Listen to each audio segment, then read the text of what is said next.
advice, like, I don't take advice from myself. And I feel like, the reason I get a cut sometimes is, hello, are you listening to yourself? What do Oh, you right. think? I give the best Yeah, I fantastic know. advice ever, but I can't take my own I advice. know. So I don't want to come across as like miss know it all and then find out later, like, I did crap about crap. But I'm going to share what happened with me. I know it's a very painful place you're holding. The reason you're holding that space of pain is because subconsciously you're agreeing to be judged that way. You are saying, what he's saying is true. Yes, I have to get out. That's because you've given him a weapon, he can use it against you. Remember, everybody's a cop in your life. You, what is it called? You have a right to remain silent. Whatever you say, Miranda you rights. say, the Miranda rights, they read to you already. You didn't, only thing is you didn't pay attention. So I feel my problem is the same like you. At some point I have shared this and they know and use it as a tool to hurt because this is one hold they have on you. So one of the things I'm telling you as though I'm talking to myself. It's not even like you might not have shared that with him. But I feel there are two pieces that's going on simultaneously. He knows you're going somewhere. He knows you have a better life. And he's jealous of you. That's a very nice way of saying it. That makes me feel super happy. But that's the truth. But because I have felt that when he did better than me. So it's not like it's better good. It's like, sometimes like there is a scale that is right in the smack in the middle. And one side is selfish, divisive scale. The other side is wisdom and grace. The other way to say it is the scale separates gravity, which Newton discovered when the apple fell, versus the grace when the tree let the apple go. So I feel when you come from a space of grace, it doesn't matter what he says because the advice he gives you is what is meant for him. Remember, we are all mirrors. So the minute you let the mirror be smashed and get the advice to you, you've violated your personal boundary. You understand what I'm saying? Yeah. Because you have a piece of divinity and you never break that. There's a higher purpose inside us. When you look at your baby's eye, he never cares whether you're like, doing whatever. He loves you for who you are. And that's what you are. But the person who talks to you in a way that makes you cry like this is the guy who is reflecting his opinion about himself. At some point, you let him poke you and accepted his judgment of you. Why is that? See, the thing is, that's because you agree with him, right? Partially. I mean, I definitely don't want to be on this for that much longer. Yeah, but the thing is, like, see, the mood is goes up and down. What you feel today is not what you're going to feel tomorrow. So making action based on what you feel this moment is not going to serve you. One of the things I tell my sister is, whatever thought you're holding, hold it for 24 hours. In 24 hours, you still feel like doing and following through that action, then do it. If in case you have not made any decision for 24 hours and you feel the old decision you made still is fine, you can move forward with that action. The other way, like I'm going to tell you two different ways. I don't know whether this made sense to you. 24-hour break, because sometimes I feel when the time is tough, you buy time. That's another way to say it, right? Because it's so painful for you to come every week, make a time commitment. Oh, and do that this. part doesn't bother me. It's just actually taking something on a daily basis. You know what? Many people, welcome to this real world. Many people take birth control pill. Actually, there are kids who come here who are in this program. One kid, I felt so bad, but I shouldn't say this. I'm sorry. But he's a pizza guy. He delivers pizza. He's a cute kid. Okay, he got his like a stack of money. He said, "This is the first time I made money. I'm gonna go pay my PlayStation 4." He got this brand new PlayStation 4. Comes back next week, and he was all crushed. I said, "What happened?" He says, "He just found out his girlfriend got pregnant. Didn't tell him. Chose not to take the birth control pills. But he doesn't want to say to her anything because he doesn't want to hurt her feelings. But now he's worried how I'm going to pay my rent, how I'm going to. So what I'm saying is people sabotage you in relationship. This is one side of the story, right? I see another girl. She works.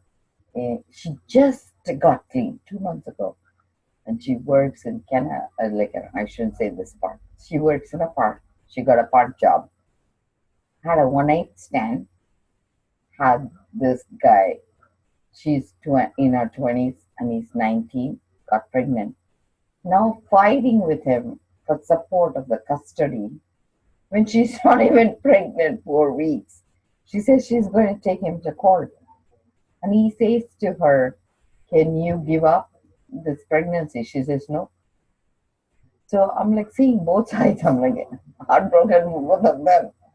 But what I'm saying is, isn't that a worse place to be than you?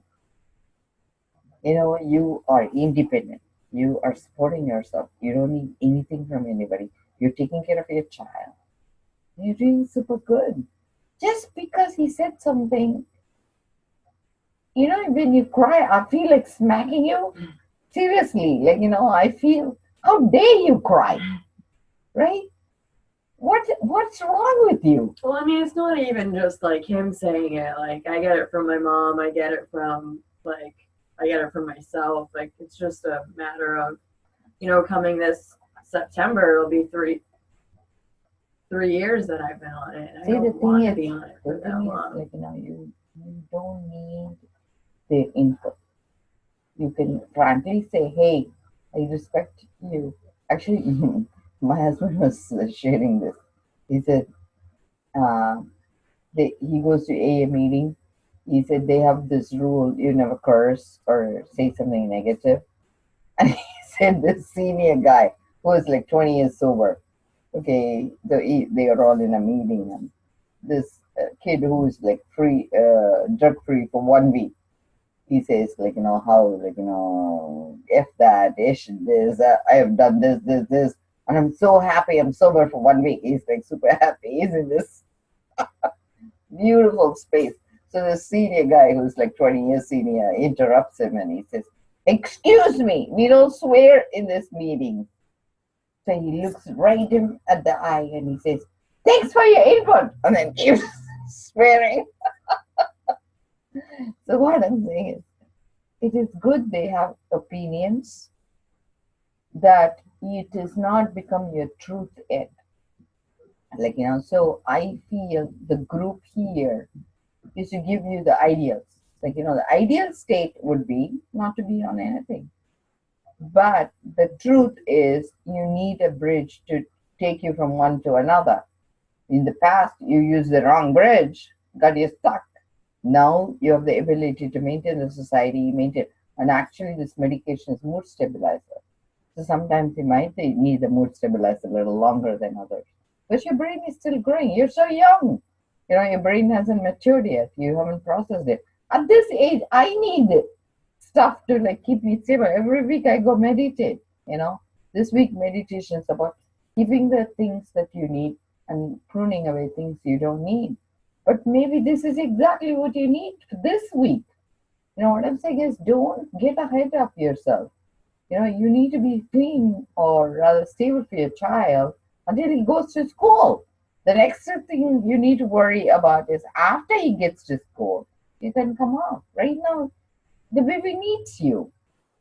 So I feel that is more of a stress for you than to even worry about yourself. Right now, he needs his mother around him.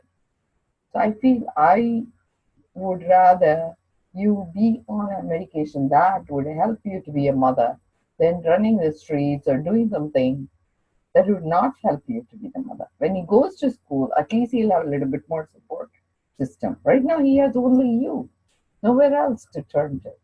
So I'd rather you do it the right way. Don't worry about your. Is he a boyfriend or ex-husband? Ex-boyfriend. Expert. So he doesn't even have a squat to say about you. Seriously, no, just get rid of his opinion. You don't need him. And then your mom, like see, she has no awareness whatever.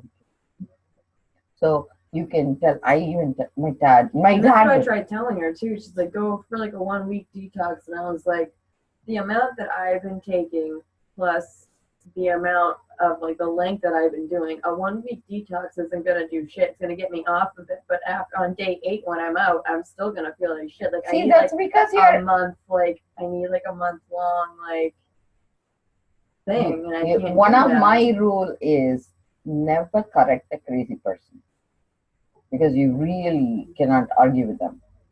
So you just say, "Hey, mom, you have a great suggestion. I'm going to look into it." So just like either you can bypass it or come up with a different answer. By keeping engaging that way, you're going to ruin yourself. So you just say, "Hey, I'm looking into that seriously." And so I feel personally like just do what you're doing and don't let somebody hurt you because they have no right to hurt you because you let them so close to you that they are willing to hurt you. Actually, today morning, me and my husband, we had some argument. I forgot what it was. It's not even an argument. It's actually my kids don't want to go on vacation with me anymore because they say me and my husband when they're together, I fight with my husband and they say that causes them distress. So they all want to go to Niagara Falls. I'm not invited. I said that's fine. So my husband does this weird thing. He'll go to Florida. He'll not bring me along because I cause disturbance for him because I stand up for my rights. And so today morning, what was the argument for? I even forgot. Oh yeah, he doesn't like to be corrected. So he said, I said, hey, can I? The first argument that started was, he said, I want the bathroom to be fixed by 7 tribes. 7 tribes doesn't even exist. It's 12 tribes. And because I corrected him, he got into this space where, can we keep quiet? Let's meditate. So then I said, hey, this I bought without his permission. He threw it out. So I said, can you give me the same 7 feet by 4 feet in the yard somewhere so I can build my dream?